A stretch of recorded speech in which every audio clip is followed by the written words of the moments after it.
સમગ્ર શહેરમાં દુષ્કર્મની ઘટનાને લઈને ચકચાર મચી ગઈ છે, ત્યારે હોસ્પિટલમાં કામ કરતા એક સહકર્મીએ જ તહેવારના દિવસે ત્રીજા માળેથી નર્સને ઉચકીને લઈ ગયા બાદ ઓપરેશન થિયેટરની બહાર તેને ધમકાવી તેની સાથે બળજબરીપૂર્વક દુષ્કર્મ આચર્યો હતો.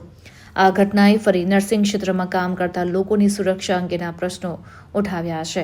જોકે ગોરવા પોલીસે દુષ્કર્મની ઘટના સામે આવતા જ આરોપી અશરફની ધરપકડ કરીને એટ્રોસિટી અને દુષ્કર્મ હેઠળ ગુનો નોંધી કાર્યવાહી હાથ ધરી છે.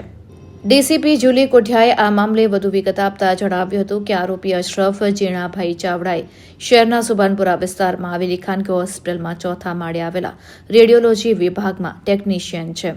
મૂળ કોડીનારનો રહેવાસી છે અને છેલ્લા 10 વર્ષથી હોસ્પિટલમાં જ ફરજ બજાવે છે. 28 વર્ષીય આરોપી અશરફ ચાવડા પરણિત છે. વાસી ઉત્તરાયણના દિવસે સાંજે નર્સ રિસેપ્શન પર બેઠી હતી. તે સમયે અશરફ ત્યાં આવ્યો હતો અને નર્સને ઉચકીને ત્રીજા માળે લઈ ગયો હતો.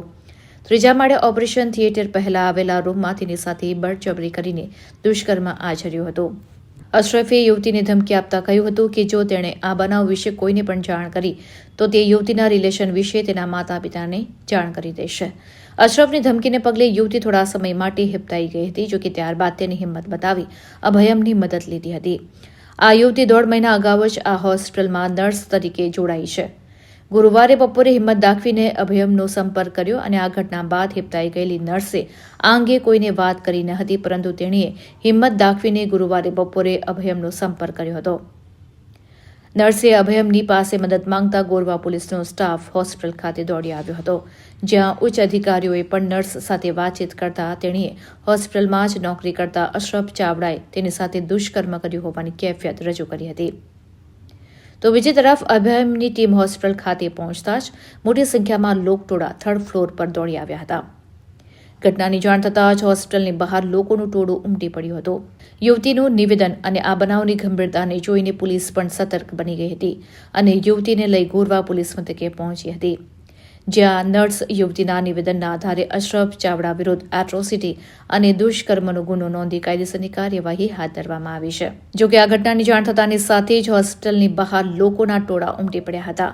આ કેસમાં ડોક્ટરે સપોર્ટ કર્યો કે નહીં તેની તપાસ કરવામાં આવશે. તદઉપરાંત આ મામલે લવ જિહાદના એંગલથી તપાસ કરવામાં આવશે અને ડોક્ટરની પણ પૂછપરછ કરવામાં આવશે. ગોરવા પોલીસ સ્ટેશન વિસ્તારની અંદર આધાર હોસ્પિટલ છે. એમાં જે યુવતી છે ભોગ બનનાર, એનો જે ગ્રીવન્સ છે એ આધારે BNS કલમ 64, 351(2) એટ્રોસિટી એક્ટની 325 એ મુજબ ગુનો દાખલ કરવામાં આવેલ છે. તારીખ 15ની ઘટના છે અને જ્યારે યુવતી પોલીસ સ્ટેશન સમક્ષ આવે છે તરત જ મેટરને વેરીફાઈ કરી અને ગુનો દાખલ કરવામાં આવેલ છે. આ ઘટના એ પ્રકારની છે કે ભોગ બનનાર યુવતી છે અને એના જે સાથી કર્મચારી છે એના પરના આક્ષેપો છે કે એમને ઉપરના માળે ઉચકી લઈ જાય અને કૃત્ય કરેલું છે.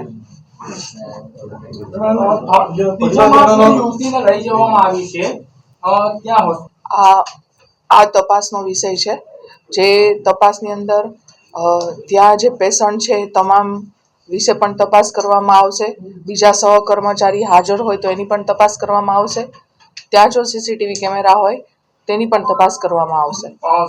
પરિવારજનોની પૂછપરછ પણ ચાલુ છે કે પરિવારજનોએ અગાઉ કોને જાણ કરી છે અને જે ડૉક્ટરને એમણે વાત કરી છે એ ડૉક્ટરને પણ પૂછપરછ કરી અને તપાસવાનું કામ ચાલુ છે. આ આવશે, 100% કરવામાં આવશે.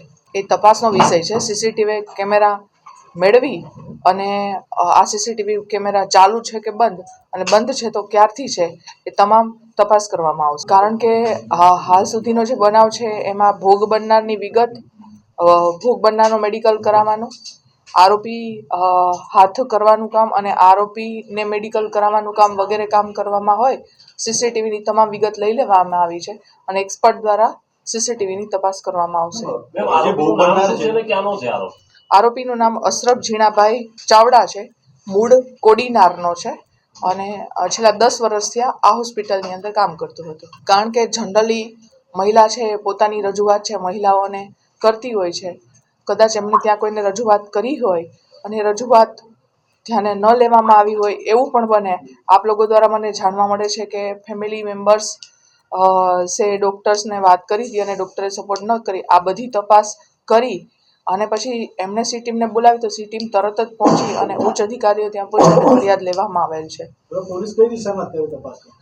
પોલીસ આ આરોપી શા માટે આવું કર્યું છે, આ આરોપીએ ખરેખર આવું કરવામાં કોનો સાથ સહકાર લીધો છે અને આ કરતી વખતે ત્યાં કોણ કોણ નજરે જોનાર સાહેદો હાજર છે, સીસીટીવી અને સાયન્ટિફિક એવિડન્સ, કોલ ડિટેલ અને ટાવર ડમ્પની માહિતી લેવામાં આવશે. લવ જિહાદના એંગલ પર જોવામાં આવશે.